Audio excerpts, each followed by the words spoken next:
Production at Russian defense factories has begun to decline. According to the Moscow Times, the military-industrial complex has suffered a setback.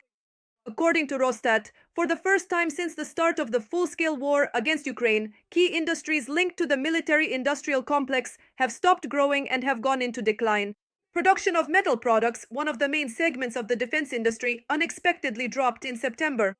Mechanical engineering, which had been sustained by government contracts, has gone into the red. Analysts believe that the Russian Federation's defense industry is no longer driving the economy and has encountered a budget shortfall. This is already affecting the entire industrial sector, as the overall manufacturing index grew by only 0.04%, which is 8 times less than the previous month. Economists warn that if the budget continues to shrink, Russia's industry and economy will slow down even further. Meanwhile, Ukraine's ambassador to the US, Olga Stefanishina, stated that the US Senate is preparing to launch Russia Week, during which votes are planned on several key bills, including the use of frozen Russian assets to aid Ukraine. On October 23rd, the US Department of the Treasury already announced new sanctions against Russia in order to force the Russian dictator Vladimir Putin to sit down at the negotiating table with Ukraine.